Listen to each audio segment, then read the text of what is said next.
On Sunday, France launched a 600-soldier-strong operation to regain control of its overseas territory, New Caledonia, after it was racked by riots.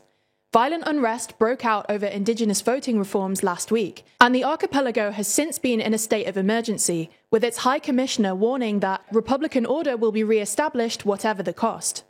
This is the second security crisis in France's overseas territories this year, after rioting broke out in Mayotte over reforms to its citizenship law. Meanwhile, the presidents of France's 4 other overseas regions, La Réunion, Guadeloupe, Martinique and French Guiana, also criticised the voting reforms in an open letter to Macron's government, which just seems to be provoking more and more anger in its overseas territories.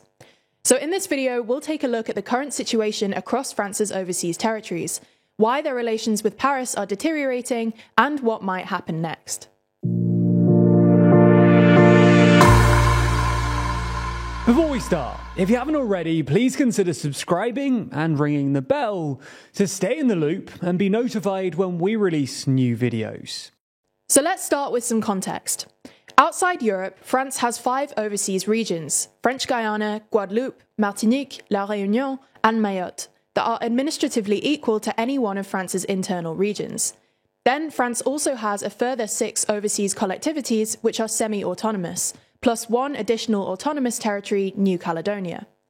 Collectively called the Drom-Com, they're all left over from France's colonial empire, which once covered 10% of the world's land area, stretching right across from the Caribbean to the Pacific. Now, we've recently made videos on the social unrest in both New Caledonia and Mayotte, so we won't go into too much detail here. But, as a quick recap, France announced a constitutional change in New Caledonia that would give tens of thousands of non-Indigenous residents voting rights, which triggered a severe escalation of violence last week. As a result, French authorities have introduced a curfew, shut down the international airport, and even banned TikTok, whilst the French national government has deployed an additional 1,000 security personnel to stave off a potential ethnic conflict.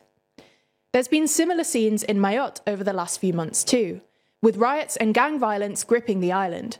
Last month, following the introduction of a reform to end the practice of birthright citizenship in Mayotte, the French government deployed some 1,700 security personnel to run a second clampdown operation, dubbed Mayotte Place Net, or Clean Up Mayotte, which basically aims to destroy shantytowns and crack down on illegal immigration and violent crime. Now, while these are clearly quite acute crises, relations between Paris and its overseas territories have always been a bit tense, largely because they're a lot poorer than mainland France, and because there's a sense among the populations of these territories that they're overlooked by Paris. The overseas territories have GDPs per capita far lower than the rest of France, as well as far higher poverty rates. French Guiana, Guadeloupe, Martinique and Mayotte also have the highest rates of murder and armed robbery out of all of France's regions. These territories have also suffered from chronic underinvestment in infrastructure and health facilities, to the point that the UN this year urged France to get a hold of the situation following what they call years of negligence by the French state. Paris would probably argue that all of these territories are nonetheless net fiscal recipients, i.e. they receive more in public funds than they pay in taxes, but there's still a sense in these territories that they receive less political attention than regions inside metropolitan France. Nonetheless, even if things have always been a bit tense, relations with Paris have been deteriorating recently, as evidenced by the crises in Mayotte and New Caledonia. So, what explains this trend? Well, we've got a couple of suggestions. Firstly, France's current leadership, and secondly, a renewed interest in what's sometimes called French neocolonialism. Let's take the first issue, current leadership.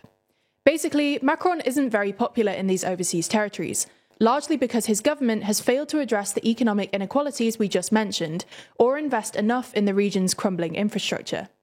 Some of his responses to this have also been regarded as patronising. For example, when he visited French Guiana for the first time after becoming president in 2017, he was asked about the possibility of building a new hospital, and replied, "I'm not Santa Claus." The fact Macron has cycled through 4 overseas ministers in just the last 2 years has also prevented his government from coming up with a serious or sustainable overseas strategy. On top of that, Macron's hardline, security-focused response to overseas unrest and his refusal to seriously consider greater autonomy for places like New Caledonia and Guadeloupe has made him particularly unpopular with the more pro-independence parts of the overseas electorate.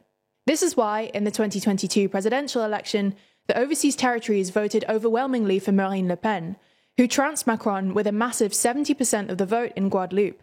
a phenomenal increase from just 25% in 2017. And she received roughly 60% of the vote in Martinique, French Guiana, La Réunion, and Mayotte. Now, the second issue is the lingering memory of French colonialism. This might sound a bit more speculative, but it does seem like, in the past few years, politicians globally have become more hostile to France's lingering post-colonial influence, especially in Africa. This is most obviously apparent in former French colonies like Mali, Burkina Faso, and Niger, which have all kicked French troops off their territory recently, and might soon be followed by Senegal. So it's not implausible to suggest that this wave of anti-French sentiment has encouraged a similar feeling in the overseas territories. So what does this all mean for the future? Well, whilst there might be a rising sense that France is failing its overseas territories, secession looks unlikely in the near future. There are no independence referendums on the horizon, and whilst overseas populations might be angry about France's governance, they're also often fearful of what greater independence from France might mean. For example, when Martinique and Guadeloupe held a referendum on gaining more autonomy from France back in 2010, both voted against it, due to concerns that it would lead to less financial support. Something similar is true in Mayotte, which has reservations about its place in France, but is very much aware that financial support from Paris has made it way wealthier than its neighbours, especially the Comoros. Moreover, given that New Caledonia has voted against independence in multiple referendums, there's no constitutional or legal route to independence, and further autonomy, let alone independence, would probably require the consent of Paris. Now, it's possible that a future president might be more relaxed about giving them up, if, for instance, the French electorate get fed up of subsidising them or anxious about the number of immigrants arriving on the territories, which is what motivated the abolition of birthright citizenship in Mayotte.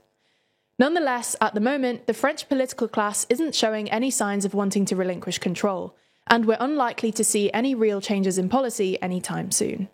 That's all for this video, but there's a whole world of TLDR content out there. You might not know it, but we actually have 5 different TLDR channels explaining news from the UK, Europe, and rest of the world, breaking down the latest developments in the business world, and also running through the day's most important news that you might have missed. TLDR has been doing this for more than 7 years now, so to celebrate our anniversary, we'd love it if you subscribed.